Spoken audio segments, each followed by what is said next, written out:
I'm at a crossroads here with the Wheel of Time, and by that I mean that I haven't quite decided how much I want to give away based on what I know from the books.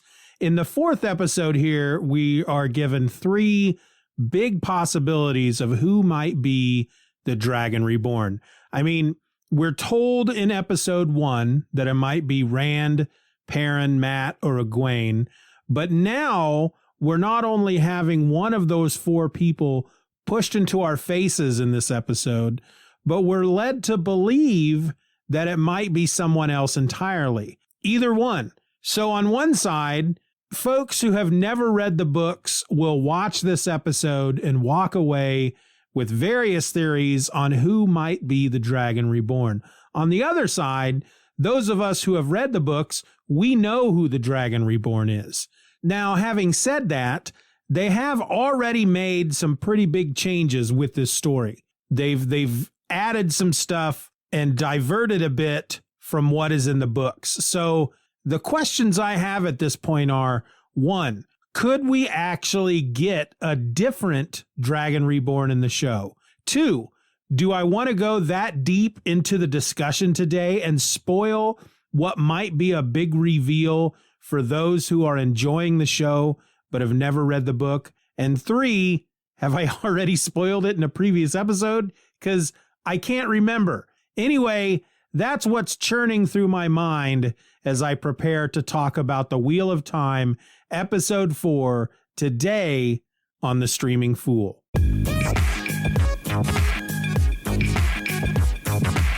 Hello and welcome to The Streaming Fool, the podcast that still hasn't quite decided what to spoil and what not to spoil. I'm your host. My name is Steven, and yeah, I'm pretty messed up in the head right now. To be honest, I'm pretty sure I'm going to spoil it. I mean, I just want to talk about the episode, and if I want to talk freely, I can't really be trying to censor myself. So yeah, I feel like I'm going to spoil it. So consider that your warning now. If you've never read the books, if you have no idea based on the books who the Dragon Reborn is, and you want to spend the rest of season 1 of the TV show trying to guess until I'm assuming they're going to reveal it in season 1, but if you want to remain clueless until they reveal it, then you probably shouldn't listen to the episode that I'm recording right now. I mean, I don't like turning people away, but I also don't want to piss anybody off by spoiling stuff. I will, however, try to keep the spoiler to the end of the episode. I'll go through the episode. I'll do what I normally do. I'll read what Wikipedia says. I will give you my own recollection of the episode and how I felt. And then when we get to the end of that, then I will talk about who they want you to believe is the Dragon Reborn, and who, based on the books, who is the Dragon Reborn. So you should be able to hang out until then. All right. But that's my warning. It's the last warning I'm going to give until I actually do spoil it. I'll give a warning at that point as well. Anyway, like I said, we're talking about episode 4 of the Wheel of Time today. The episode is entitled The Dragon Reborn, which is pretty apt considering what I've been dwelling on this whole time. And it was published on Friday, November the 26th. And Wikipedia describes it like this. Moiraine is healed by the Aes Sedai and shown Logain, who is imprisoned by the continual channeling of several Aes Sedai. Liandrin and some Aes Sedai want to gentle Logain, permanently severing his connection to the One Power. But Moiraine believes he might be the Dragon Reborn. Egwene and Perrin travel with the Tinkers, who are headed towards Tar Valon. And Egwene learns that, as part of the Way of the Leaf, they have vowed never to use violence. Rand, Matt, and Tom stay the night with a rural family. Tom tells Rand that he suspects Matt may be able to wield the One Power, as his suspicious behavior resembles that of Tom's nephew Owen, a man who could channel, but who killed himself after being gentled by Aes Sedai. That night, the family is killed by a Fade, and Tom distracts it, allowing Rand and Matt to escape. Logain's army of followers arrive just as Logain uses the One Power to escape his imprisonment. Karine Nagashi of the Green Aja is killed protecting Moiraine and Liandrin from Logain's attack, while Lan's throat is slit. Nynaeve heals Lan and the injured Aes Sedai through a stunning display of the One Power that matches the prophecies of the Dragon Reborn. Logain is gentled by Liandrin and the Aes Sedai. So let me first touch on Egwene and Perrin, because they didn't really have a big part in this episode. They're traveling with the Tinkers, or the traveling people. They have a caravan of wagons, and they're the traveling people. And like the description said, they are pacifists. They believe in what they call the way of the leaf. When the leaf falls from the tree, it goes, from the tree to the ground, harming nothing, and eventually it hits the ground and then is absorbed into the earth to be taken back up by the tree and have a new leaf is grown. And so that's how they live their life. And Egwene and Perrin kind of challenge this belief. What do you do if somebody tries to attack you? And they say, well, we would run away if we can. If we can't, then we have to take it. They kill us, they kill us. We're not going to harm a fellow human being. That's really about all we get from Egwene and Perrin. There's a dude with the traveling people, Aram, who seems to be hitting on Egwene quite a bit. Though at one point, he's very wise beyond his years, because he's about her age. But at one point, they're sitting there. They've all been dancing all night, because that's what the traveling people do.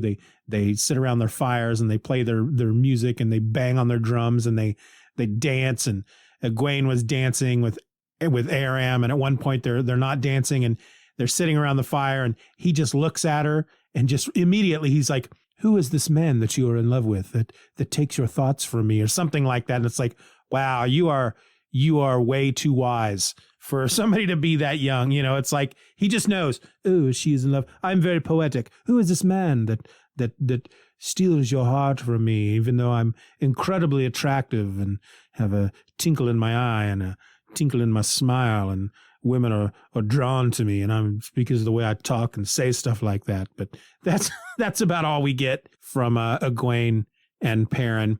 With Rand and Matt and Tom, we get a little bit more from them. Most of this episode was taken up with Moraine, Lan, and Nynaeve in the camp of the Aes Sedai with Logain. But we're starting to get these hints that something is not quite right with Matt. And the first hint we get is that the horse that he's riding seems to be really skittish, and he has trouble controlling it, and it seems to want to bolt a lot. And that makes me think, I feel like, I think in the last episode I said that Matt was a sheep herder, like, a shepherd like Rand, but I almost feel like his dad is a horse trader, and now I can't quite remember. So, but in the TV show, again, they're a very poor family, so I'm not really sure what they do, if they just kind of hang out and try to live off the kindness of others, because they live in town.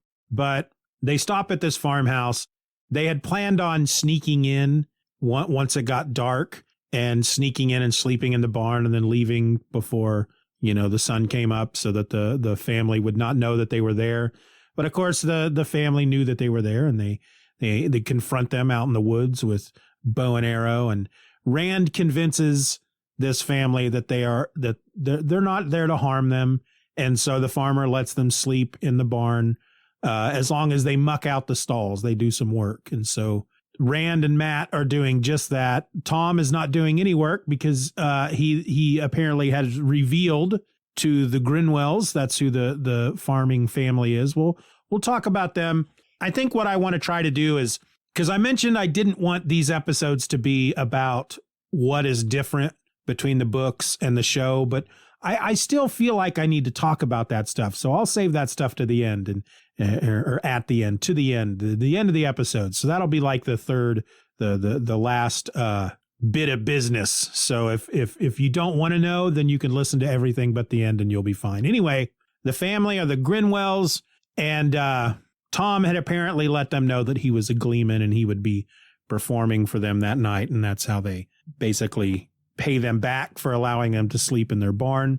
There's a really creepy moment where Matt at one point is outside the barn by the well or something, and he is acting sick, and he throws up out by the well or on some rocks or something. And you see whatever it was he threw up, you can see it on his chin, and you see it on the ground, and it's like a black tar, and it starts to move, and it creeps back. The stuff that's on his chin kind of creeps back up his chin back into his mouth, and the stuff on the ground kind of spreads out a bit, and it's really quite creepy.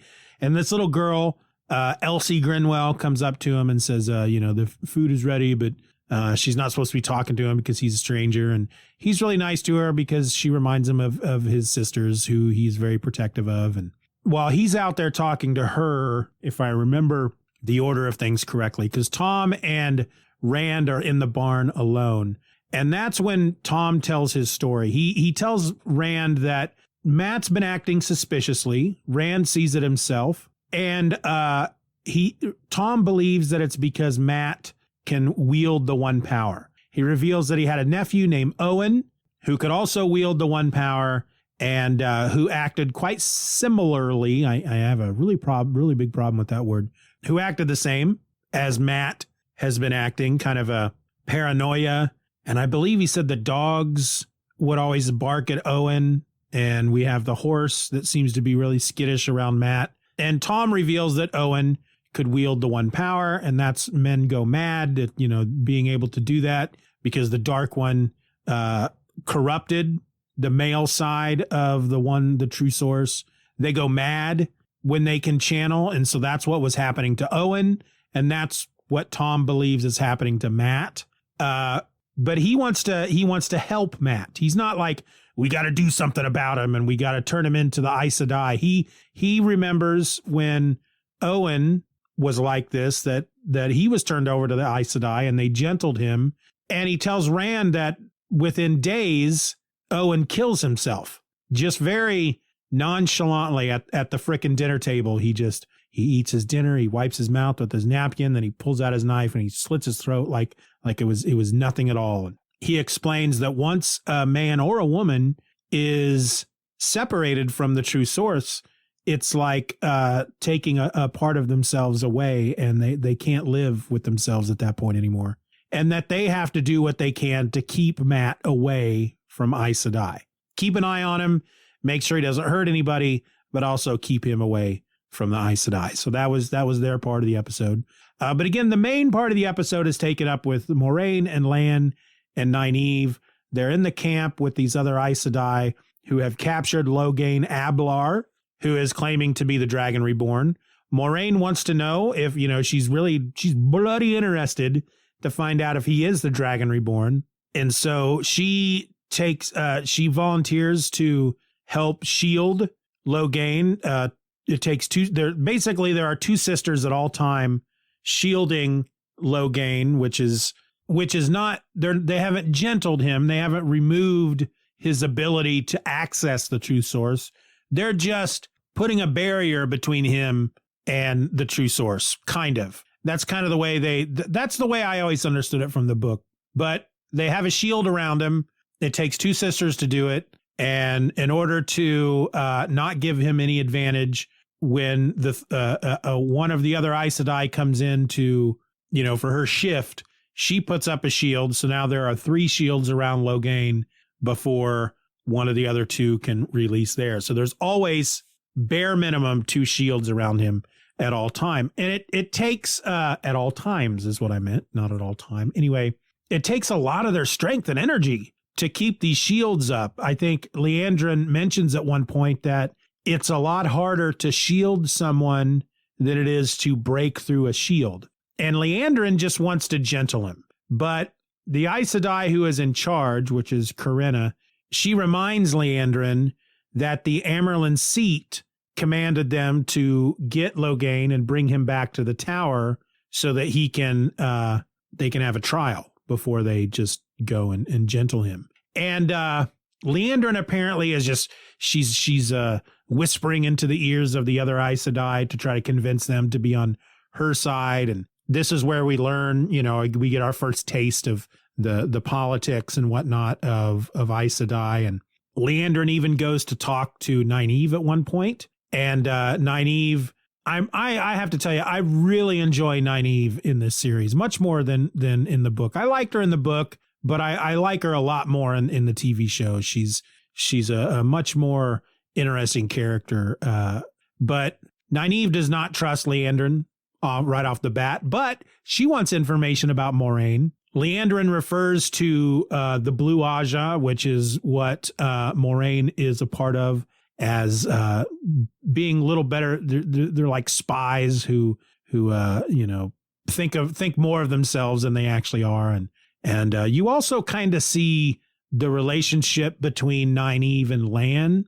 Kind of they're kind of getting to know each other a little bit more. There's at one point where, well, Leandrin is talking to Nynaeve, and Lan comes up and he's like, "Hey, can I join you?" And at that point, Leandrin's like, "Well, if I'm going to leave," she's like, "I was just leaving anyway." And she tells Nynaeve that the red tent is open to all women if she wants to stay there, sleep in the red tent that night. And Lan, on the other hand, it's kind of funny. Lan is he's a lot more talkative in the show, and he tells Nynaeve that she's welcome to come sit at their fire as long as she doesn't push anybody into it. And so that's where Nynaeve ends up spending the night is around the warders' fire. So it's like the Reds, there's one big tent for all the Reds because the Reds don't have warders. They don't like men. The Green Aja are the Battle Aja, and they can have more than one warder, and they often sometimes marry their warders. So they each have their own individual tents for each Aes Sedai and their warders. And then Moraine has her tent with Lan. But as far as the, I guess, social circles, almost, it's like the Aes Sedai are in their tents and the warders are sitting around the fire. And that's where Nynaeve has decided to spend her time. And they're telling stories. And she learns a little bit more about the Aes Sedai at this point, because she asks them at one point, her Lan and the other warders, so I don't understand, because she seems to like them. She seems to like their company, but she tells them she doesn't understand how they can serve the Aes Sedai. And they say, well, we don't serve the Aes Sedai. And one of the warders, Karene's warder, his name is Stepan. He starts talking about the bond between an Aes Sedai and a warder. He said, it's not like any bond between any other people in society or in social circles. It's stronger than the bond between mother and daughter. It's stronger than the bond between father and son. It's stronger than the bond between husband and wife. It's or mother and child, or father and child, and it's a much stronger bond. And then he says, do you know what Aes Sedai, what the word Aes Sedai means in the old tongue? And she says, no. He says, the Aes Sedai, or Aes Sedai means servants of all. So that's what the Aes Sedai are. They serve the world. And she says, well, then what does that make you, the warders? And Lan says, proud. And they all nod their heads. But one of them jokes that it also means that we're exhausted. Well, then, like, one by one, the Green Aja, there's those sisters, there's like 3 or 4 of them. One by one, they come out of their tents to collect their warders. And there's they just kind of walk over to the fire, and the warder looks up and gets up, and they walk away. And Alana, that's one of the Green Aja. She was we learned in this episode that she's I guess as much of a friend to Moraine as you can be. She was a novice at the same time that Moraine was, but she's got 2 warders, and it's very obvious that the relationship among the 3 of them is not just she's an Aes Sedai, they protect her. There is a physical relationship there as well. And it's very obvious that the 2 warders have a physical relationship between each other as well. And it's just treated like it's really no big deal. I mean, there is one moment where when Alana comes over and the 2 of them get up and they all 3 walk away together, and Nynaeve says, do the 3 of them, and Stepan just kind of laughs, and she kind of gets this not really a surprised, but kind of a okay kind of look on her face, like, wow, and it felt like it was less about the two guys having, a part in that physical relationship together, but more that the three of them, were lovers in the nighttime at the same time. That I think it was more the fact for her. It was less about being two people. Like if it was just the two warders, she would have been like, oh, it's no big deal. But you throw a third person in the mix and she was kind of a little, again, she wasn't shocked. It was almost like an amused surprise almost. But Lan at one point, he gets up and he goes, I guess I'm feeling kind of tired myself. And he goes off to Moraine's tent and Nynaeve kind of watches him. She almost looks like she almost has a look of maybe regret on her face.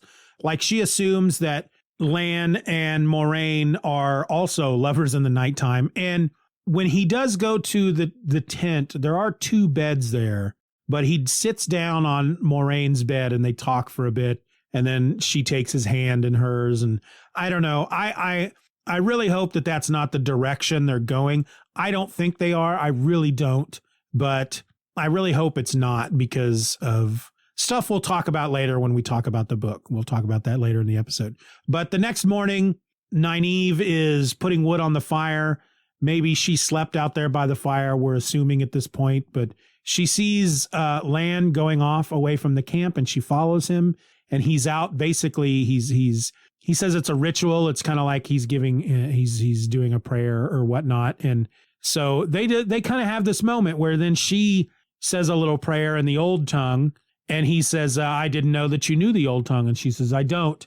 That's what my mom said when she hid me in the cupboard or something when somebody attacked our village or whatnot. And he tells her, do you want to know what it means? And he tells her that it's something that the king of Manetheren and the queen had said to each other before the big battle that we talked about in the last episode when Manetheren fell way back in the day. But she at one point she says, you are not at all what I expected. And he goes, I'm not. What did you expect? Or she's something like that. She's like, you're not at all what I thought you were. And he goes, well, what did you think I was? And she says, a lapdog on two legs. And he laughs and he says, well, you are exactly what I thought you were. And she says, what's that? But before he can answer, the camp is attacked by the army of Loghain. So one thing they left out of the Wikipedia description was the way that the episode opened. We get kind of a flashback when Loghain and his army invaded Gildan. And I know that's not how they pronounced it in the episode. I don't remember how they pronounced it in the episode, but it was they pronounce it as Gildan in the audiobooks, and so that's just kind of what is burned into my head.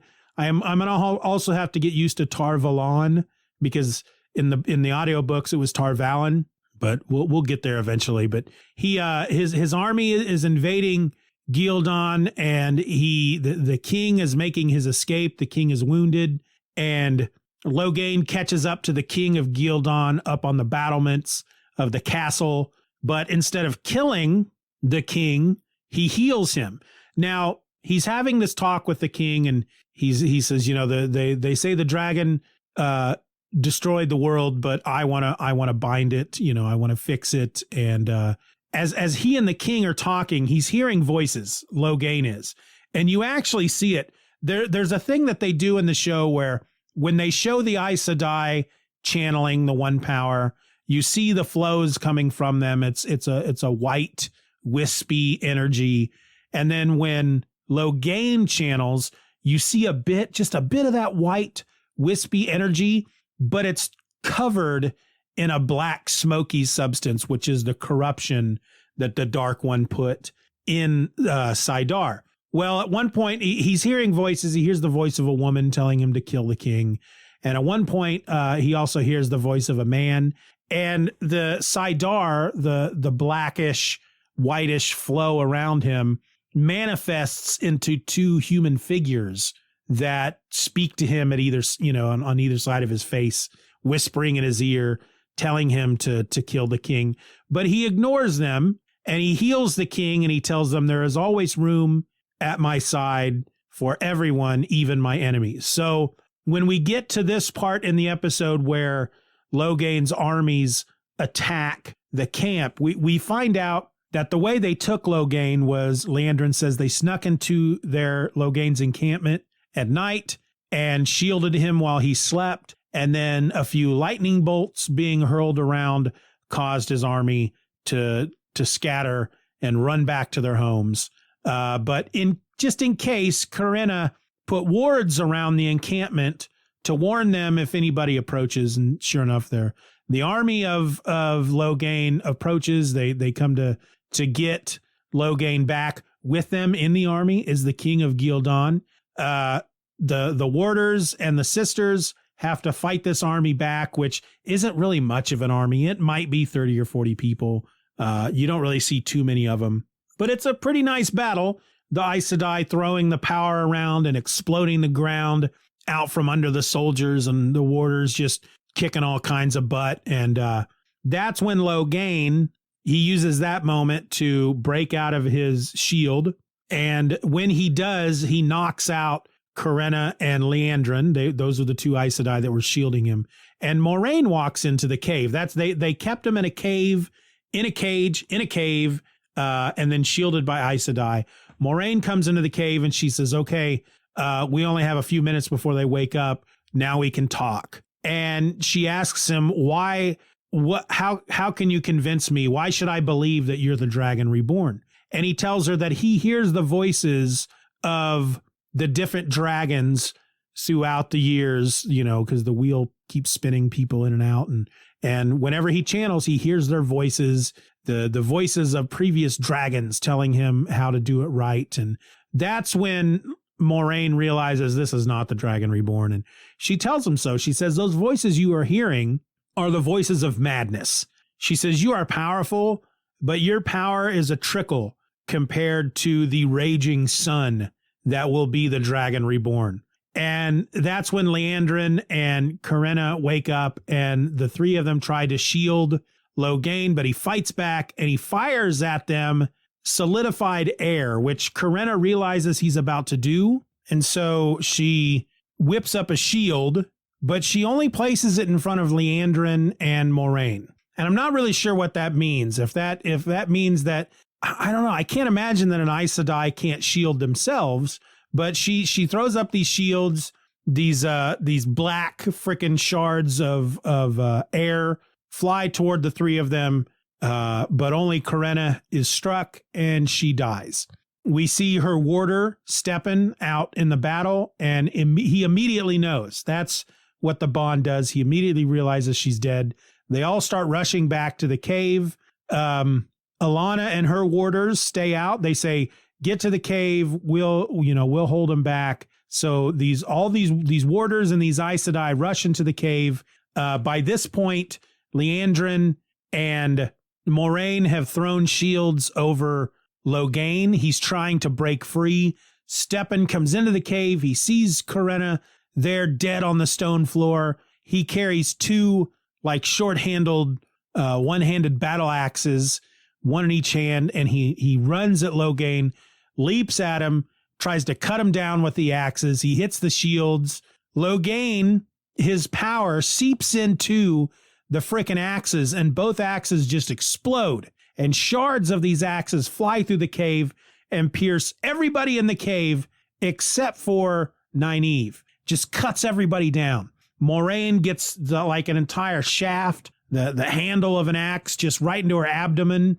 A shard of the axe, of one of the axe blades, slices through Lan's throat, and he falls to the ground, and blood is just pouring out of his throat. And Nynaeve ignores everybody else who is hurt. She rushes right to Lan. She puts her hands over his throat, try to hold the blood back, but it's just squirting out. And Logain sees her and starts to approach her, and she says no.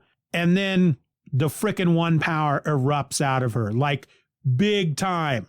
And I mean, it just explodes out of her so much that it blows her braid apart. The various strands of her hair are just flying, off of her head. They're still attached. They're just flying in the air, it was a really cool image. And she not only heals Lan, but she heals everybody else in the room except for Corinna because she's already dead. And this explosion of power is so bright that Logain shies back from it, and he says, like the raging of the sun or something like that. And then Leandrin and the other Aes Sedai are now healed, and Leandrin calls out to them, link with me.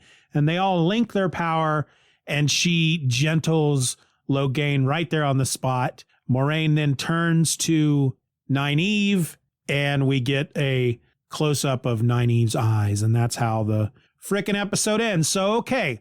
So this episode has us now, basically it's telling us Mat may be the Dragon Reborn, because he, based on what Tom is saying, Mat is acting like a man who has just started to learn how to channel and is going mad.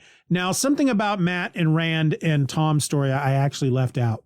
So at one point, Rand gets up in the middle of the night and Mat is not in the barn, and he goes to the house, and Mat is standing in the house, and the farmer and his wife are on the ground and they're dead. And Mat has his back to Rand.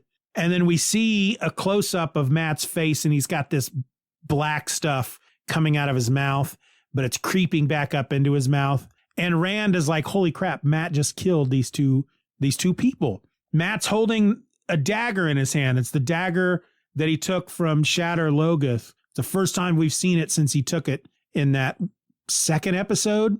And he points up at the loft in the little house, and he says, I see you. And there's a frickin' Fade up there. So the description tells us that the Fade killed the farmer and his wife and little girl. But I don't know. I almost feel like they want us to believe that maybe Mat might have done it. But the Fade attacks, and Tom goes head to head with this Fade and allows Rand and Mat to escape. So here at the end of the episode, we're now starting to think, well, though maybe Mat is the one that is the Dragon Reborn. After all, Moiraine told us in the very first episode that it was one of those four. Nynaeve was not included in those four people. And yet the way the episode ends, they're also wanting us to think that maybe Nynaeve is the Dragon Reborn. Well, here's the thing. Here's where the spoilers come in, folks. So if you don't want to know what the books say, go ahead and shut it off now. But in the books, Rand is the Dragon Reborn. Nynaeve is the most powerful Aes Sedai that has been alive in like 1,000 years since the Age of Legends in the book. So what happened there at the end of this episode makes sense as far as Nynaeve's character in the books, because I think Lan asks Moiraine at one point when he says, he tells Moiraine that Logain can't be the Dragon Reborn. He's too old. Based on the prophecy that she talked about in the first episode, Logain is too old, and he asks her, is he as powerful as Egwene? So at that point we're like, oh, so Egwene is going to be pretty powerful. Well, in the books, she was very powerful. She was also an immensely powerful Aes Sedai, one of the most powerful that they've seen since the Age of Legends. But Nynaeve is way more powerful. She's the most powerful one. The stuff with Mat in the story, in the book, corresponds to what's going on with Mat in the show. He has taken this dagger from Shatter Logoth, and the evil that was in Shatter Logoth is a part of the dagger.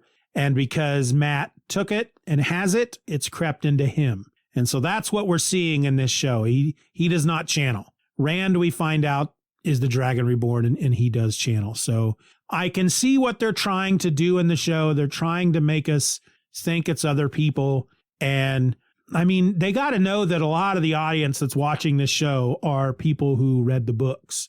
So I don't know if they're just doing this just simply for the folks who might be watching the show that have never read the books, or if they're trying to make us think, those of us that have read the books, make us trying to, second guess, are they going to do exactly what they did in the books? Because obviously they've made these changes. Perrin has a wife, or had a wife when the show started. He was never married when the books started. That, we may get into that later in the show. or in the books, but he did not have a wife in Emmons Field. He was the blacksmith's apprentice. Tom shows up way earlier in the books. He was in Emmons Field in the books. We don't see him until much later in the shows so far. And the Grinwells, this family that Rand and Matt and Tom stays with in the show, they were in the books. Elsie Grinwell was Rand's age, and she ends up becoming an Aes Sedai. So they have made some big changes, but are they making changes so big that someone other than Rand could be the Dragon Reborn? No, I don't think so. But I think they're trying to just, poke us a little, those of us who have read the books. But I kind of feel like as I'm watching these episodes, it's kind of the same when I watched The Walking Dead. It's quite different from the books, from the comics, but a lot of it's still the same. So it's like every character from the comics that's in The Walking Dead who have died. I knew so-and-so was going to die because they die in the comics, but they may not die at the same time as they did, during the same storyline in the show that they did in the comics. Stuff like that. That's kind of what I'm getting out of this show based on the books. It's like we have this loose framework that we're going to go with. There's certain things that are going to happen, but getting there is going to be a little different. And I think one of those things that's going to happen is that Rand is the one that's going to be the Dragon Reborn. I just don't see any other way around it. But again, in the books, especially that first book, practically every chapter was told from Rand's perspective. So there really wasn't, you kind of knew that Rand was an important character straight from the get-go because everything's told from his perspective. Whereas in the show, they don't treat Rand as the main character in the show, which, can kind of get people guessing. Anyway, it was a wonderful episode. I really enjoyed it. Can't wait for the next one on this Friday. And if you haven't noticed by now, I kept saying all last week we were going to do an episode on Monday, Tuesday, Wednesday, Thursday, and Friday. That Thursday and Friday's episodes would be Hawkeye episode 1 and Hawkeye episode 2. Yeah, that didn't happen. You're going to get tomorrow. You'll get episodes 1 and 2 of Hawkeye in one episode of The Streaming Fool. You know what? Crap happens. I'm not gonna apologize. Life, I say it all the time. Life is what happens when you're making other plans. I just need to stop talking about what my plans are. So you have no expectations. That way I can't disappoint. But so tomorrow you'll get episodes 1 and 2 of Hawkeye, and then Wednesday, episode 3 of Hawkeye will land on Disney Plus, which means you'll get Hawkeye episode 3 on The Streaming Fool on Thursday. So yeah, that's it. That's my episode, folks. I'm not going to ask you to go to Apple and rate the show. I'm not going to do that this time. Okay. I'm just going to end up saying that until the next episode, my name is Steven and I am The Streaming Fool. It probably should have been my dog, but he doesn't have thumbs, so he can't really do anything with that remote control.